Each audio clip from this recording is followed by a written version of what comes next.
J'ai fait des mathématiques assez jeune, peut-être un petit peu hors scolarité, des choses qui me plaisaient beaucoup. À cette époque, quand on était en terminale, j'avais passé une période de X, je ne peux pas dire si c'était une semaine, 15 jours ou un mois, pendant l'été, dans le jardin de mes parents, à faire des exercices d'Olympia, des choses comme ça. Parce que c'était tellement, c'est tellement une manière tellement plaisante de passer son temps que... Mais à cette époque-là, c'était plus, je dirais plus du domaine du passe-temps. À partir des classes préparatoires, les choses ont commencé parce que j'ai vraiment découvert des mathématiques beaucoup plus denses sur le plan intellectuel, avec vraiment des notions, des concepts. Mais il y a encore ce côté très fini, ça ne donne pas l'idée de ce que c'est que la mathématique de la recherche, à savoir que c'est un monde infini, en fait.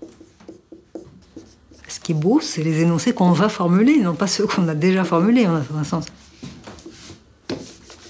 La question qu'on pose le plus souvent à un mathématicien, c'est il y a encore des choses à trouver en mathématiques. Une question complètement aberrante pour nous, ce qui prouve à quel point l'enseignement des mathématiques a tendance à ne pas du tout laisser la place pour aucun questionnement. Et c'est vrai que si vous réfléchissez, c'est un peu un problème. On apprend des choses qui peuvent donner l'impression que les mathématiques sont une langue morte. Alors pour nous qui sommes chercheurs, c'est tellement ahurissant, c'est notre seconde vie, les mathématiques, donc, ou même notre première vie, je devrais dire.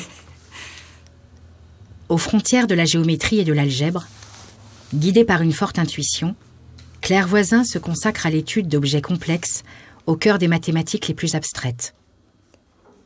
Je vis dans un monde d'objets tout à fait passionnant. Un groupe de Choux, structure de Hodge, ce sont des objets qui d'une telle richesse. Ce sont devenus les objets que j'étudie au premier degré, enfin, je veux dire, qui sont au premier plan de mon intellect. Moi, ce que j'adore, c'est quand mon cerveau se met à fonctionner tout seul. Parce que bon, je reconnais que parfois, la machine est un peu grippée et ça coince pas mal, mais la plupart du temps, c'est comme ça. Mais il y a des moments extraordinaires où je me promène, où je suis en train de faire des choses tout à fait banales, et je me rends compte que, en fait, je suis en train de faire des maths, et c'est tout simplement formidable. On se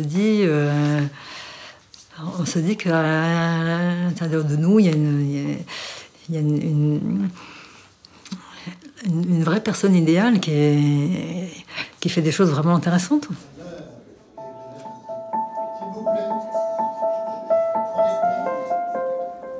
Notre recherche, je ne vais pas vous dire telle recherche, tel résultat, c'est utile parce que si, parce que ça, parce que ça n'est pas vrai. C'est utile selon certains critères tout à fait internes en mathématiques, mais de toutes les façons, c'est indirectement utile. C'est-à-dire quel résultat qui probablement sera oublié dans 50 ans aura nécessité le développement de tel outil qui sera utilisé dans 100 ans. Donc, il faut penser à notre utilité sur une grande échelle de temps. Toujours repartir de zéro. Voilà ce qui caractérise si bien Claire Voisin, la force de l'insatisfaction.